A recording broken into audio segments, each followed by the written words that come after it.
Unidad Investigativa de Caracol Radio.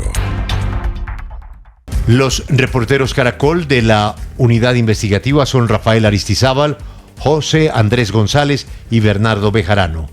Saludamos a esta hora a Freiber Alfonso Ramírez, alias Carlos Pesebre. Nos atiende a esta hora. Señor Freiber, buenos días. Buenos días, Julio. Un saludo para usted y para toda la mesa. Es grato estar otra vez con ustedes. Pues mira, hay mucha expectativa con jefes muy importantes de la zona, incluyendo su nombre, que tiene un liderazgo sobre negociaciones para precisamente llegar a algún acuerdo y tranquilizar tantos hechos de violencia que se viven en la región en donde usted tiene influencia. Señor Freiber, ¿qué pasó con esa negociación con el gobierno y con las bandas en Medellín en general? Julio, pues mira, de aquí podemos sacar algunas conclusiones. En la mesa, indudablemente, el trabajo más visible que hizo fue salvar vidas. Como bien sabemos, desde que estamos reunidos aquí los voceros, no líderes de bandas, porque nosotros no somos líderes de bandas desde hace muchos años, ya somos voceros, hemos intercedido para que entre esas bandas haya una paz concreta. Y eso se ha traducido en la rebaja de homicidios de la última temporada. Como bien las mismas administraciones municipales han mostrado las estadísticas en cifras de hace 50 años. También pues sirvió para que se analizara uno de los factores que impulsa la criminalidad, que es el tema urbano. En las ciudades están los muchachos que han pertenecido a uno y otro grupo, quienes por falta de oportunidades solo ven un camino, entonces terminan yéndose al monte o terminan en estas estructuras criminales que son las que estamos representando en esta mesa. Entonces, si hacemos un balance, digamos que el objetivo de la mesa se ha cumplido hasta el momento en lo que nosotros nos comprometimos. Ya el tema el tema metodológico, el tema logístico, el tema político, fueron un problema siempre, un problema constante desde que la mesa se creó. La mesa se volvió un arma política entre el gobierno municipal y el gobierno nacional, y eso dañó enormemente el rumbo de la mesa. Sí, señor Freiber, usted hizo parte de lo que se conoció en su momento, y antes de entrar en otros temas, hablemos del tarimazo, que usted estuvo allí en ese evento en La Alpujarra. ¿Ustedes por qué terminaron allí? Y si de alguna manera usted siente que el gobierno los usó políticamente para ese evento que tenía unos fines supuestamente de presentar era la mesa formalmente y sus avances. Sí, indudablemente el tarimazo, como lo llaman en los medios de comunicación, para nosotros era un evento de paz, un evento donde se iban a presentar unos programas, como era el programa piloto anti-extorsión, el programa de los barrios Sintusi, y un programa muy importante que se estuvo ideando aquí con Bienestar Familiar, que era para acoger 2,000 niños y darles hacer con ellos un piloto de vida, donde desde la infancia iban a tener un seguimiento, donde las estructuras se comprometían a que estos niños no iban a ser digamos, recibidos en las estructuras, y si alguno de ellos decidía ese camino, y la misma comunidad iba a ser como los tutores de los niños acompañados de unos profesionales. Eso se iba a lanzar ese día, y se lanzó, la directora del instituto lo dijo, pero nadie lo escuchó porque eso se volvió un problema político. Ya empezaron a hablar fue de reelección y un poco de cosas que no tenían nada que ver con nosotros, ni íbamos a eso. Señor Freiber Ramírez, Isabel Zuleta era la cabeza del gobierno en esa negociación. ¿Usted la señala como una de las principales responsables de la situación que hoy tiene esa mesa?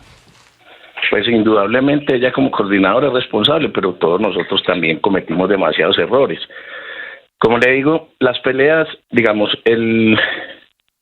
por decirlo de alguna manera, el malestar constante que siente el alcalde de Medellín hacia estas estructuras desde su primera administración, y las peleas personales de la doctora con la élite de la ciudad dañaron la mesa, dañaron el ambiente político para la mesa. Esta mesa sin la alcaldía y sin la gobernación es imposible. Cualquier proceso de paz de la región que no cuente con ese apoyo es imposible que salga adelante. Entonces, esto se volvió una batalla política constante donde teníamos que improvisar cada evento para salir al paso a las falsas acusaciones que hacían desde los corporados y desde la administración. Los enemigos políticos del doctor Petro terminaron siendo enemigos de la paz y eso nos afectó enormemente. Señor Freiner, hablemos de la metodología de esta mesa. ¿Este proyecto de la mano de Isabel Zuleta iba realmente en camino a un acuerdo de paz sólido o fue solamente usado, según lo que ustedes pudieron vivir, para dar anuncios mediáticos pero sin ningún tipo de fondo? Pues mire, cuando estaba el doctor Danilo Rueda, la mesa empezó con muy buenas intenciones, pero no estaba avanzando. Políticamente no se veía ninguna voluntad. Luego vino el doctor Oti Patiño y nosotros, como él fue combatiente, esto en un proceso de paz, nos llenamos pues de mucha expectativa. Vino la primera vez aquí, nos conocimos y después en 8 meses no volvió a aparecer. Apareció cuando la sociedad civil, como más de 800 corporaciones, le enviaron una carta pues reclamándole su presencia. En ese evento vino él y ya quedó la doctora de coordinadora. Entonces, desde ahí empezamos a trabajar el tema metodológico, a construir los protocolos, construimos una agenda que nunca se hizo pública. Entonces, para mí muchos errores de conducción, de concretación y de comunicación. Y el mismo acuerdo de confidencialidad que creímos que por seguridad debíamos de manejar, nos hizo una mala jugada, porque entonces sirvió para que se llenara de falsas mentiras, de falsas noticias sobre la mesa, y eso creó un ambiente de desconfianza ante la mayoría de la gente que no conocía lo que estábamos haciendo. Señor Pesebre, ¿es cierto que la senadora Zuleta los buscaba para que armaran un hecho de paz cuando tenía presión del presidente de la República y así mostrar un positivo, aunque en el fondo ello no existiera? Pues no sé si era porque había presión del señor presidente, eso no lo puedo decir, pero sí algunas veces hicimos hechos de paz con el fin de demostrar que la mesa iba bien, que la mesa iba trabajando, que tenía por lo menos unos objetivos, y de hecho pues de esos hechos de paz han quedado cosas que todavía están funcionando. Entonces no puedo decir que sea algo negativo, pero sí improvisamos en algunos hechos, que por eso fue que alguna vez monté la renuncia, porque consideraba que el rumbo que se le estaba dando y el manejo que le estaba dando no era el óptimo. Esto es un proceso inédito en Colombia, tal vez en el mundo, donde unas estructuras urbanas desde la cárcel están conversando de paz. Entonces ninguno éramos expertos en este tema, pero no había nadie que fuera experto en procesos de paz. Nosotros no tuvimos forma de tener unos profesionales, siempre pedimos que nos dejan tener unos profesionales idóneos que fueran del nivel que esto requiere, porque es que esto primero necesitaba un análisis, necesitaba comunicarse a la comunidad de qué se trata esto, porque la narrativa de la gente de aquí, de los que ha perseguido la estructura... Pero es que usted dice algo que me parece muy relevante, y es que usted reconoce que sí se hacían unos anuncios, aunque en el fondo pues no había un norte sólido o una finalidad con esos anuncios. Es decir, usted reconoce que de parte de la conducción de esta mesa, desde el gobierno de la senadora Zuleta, a ustedes se les utilizaba de alguna manera políticamente para dar anuncios mediáticos, anuncios que fueran noticia, que fueran que tuvieran impacto, aunque en el fondo no estaba pasando realmente nada sólido porque no había un marco de sometimiento y otro tipo de situaciones que eran necesarias? No, es que no podemos decir que ella lo hacía, digamos, con el fin de tener réditos políticos. Obviamente, cuando pues ella es senadora y en un periodo de elecciones, cuando es candidata, todos lo van a ver así.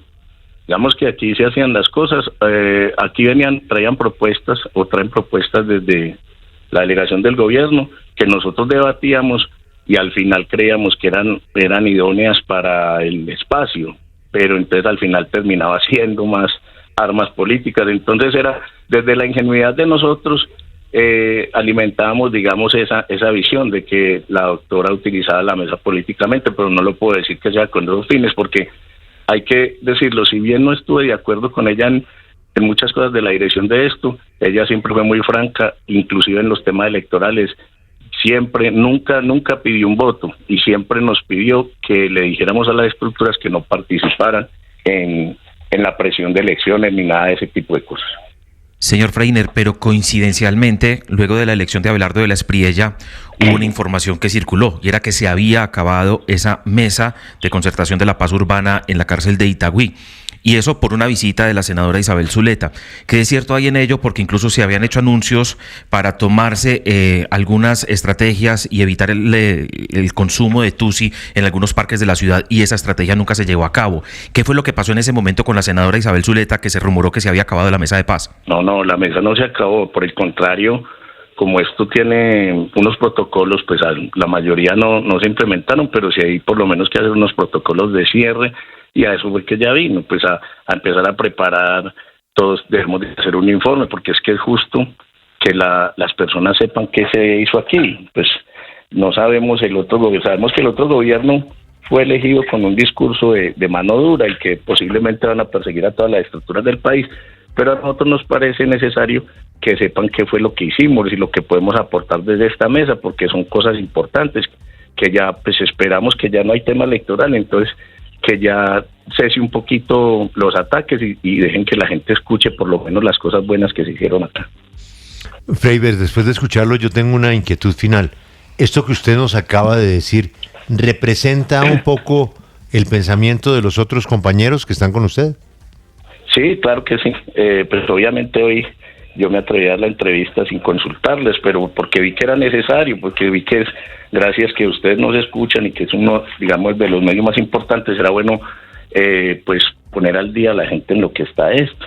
Sabemos que como le digo, el nuevo gobierno tiene un plan de mano dura, un plan militarista, que las mismas acciones de la paz total llevaron a esto, pero nosotros sabemos que podemos aportar. Ahorita escuchando al ministro hablando del tema de los subrogados, que aquí se convirtió en un rejuzgamiento, a uno lo juzgan 2 o 3 veces antes de darle un subrogado, porque entonces le niegan por la subjetividad del delito los subrogados a los que tienen derecho. Y el tema de la extorsión carcelaria, nosotros tenemos varios programas que tienen que ver con eso, y no necesariamente es para manejarlos de una manera punitiva, sino que con simples actos administrativos estamos seguros de que la extorsión carcelaria bajaría notablemente. Entonces, nosotros que dedicamos gran parte de nuestra vida al tema de la criminalidad, volvemos y decimos, ¿por qué no aprovechan nuestro conocimiento, nuestra voluntad para lograr cosas? Aquí quieren buquelizar el país en varias partes, pero es que lo que la gente no termina de decir es que Bukele metió a estos muchachos a la cárcel para enseñarle a trabajar y darle una oportunidad de vida. En Medellín hay más de 10.000 muchachos que necesitan una oportunidad de vida. Entonces tienen que pasar por la cárcel para poder tenerla. ¿No sería mejor evitarnos todos esos gastos, construir cárceles, persecuciones y darle esa oportunidad antes de ponernos con todo eso? ¿O a quién le interesa que las estructuras no se acaben? A las personas como la doctora Carrasquilla, que se ganaba la vida persiguiendo las estructuras cuando era fiscal. Después se ganaba la vida defendiéndolas como abogada, y ahora se gana la vida haciendo política con las estructuras. Entonces eso es lo que hay que reflexionar. La doctora Carrasquilla. Freiber, gracias por atendernos, recibir a mis colegas de la unidad investigativa. Ojalá que haya un camino de paz. Es urgente. Y sobre todo el desmonte de ese peligro del microtráfico de tusi que está acabando con la juventud de Medellín. Ha sido usted muy amable, Freiber. Disculpe, Julio, deme un minutico, por favor, para eso. Aquí en la ciudad hay varios espacios donde están libres de tusi que no nos han dejado mostrar, y aprovecho al nuevo gobierno pues para mandarle el mensaje que nosotros estamos dispuestos a seguir trabajando por la paz, que de todas maneras el camino de la mano dura la comunidad lo eligió por eso, pero desde nuestra experiencia sabemos que ese camino es un camino muy peligroso, porque ya hemos visto otras veces. Entonces aquí estamos firmes por la paz, y los muchachos aquí, de todas maneras, vamos a llegar a un sometimiento. Entonces, si hay un sometimiento que lleva a los muchachos a una transición a la legalidad con todos los beneficios, aquí estamos prestos. Freiber, gracias. Ok, señores, que estén muy bien. Un abrazo.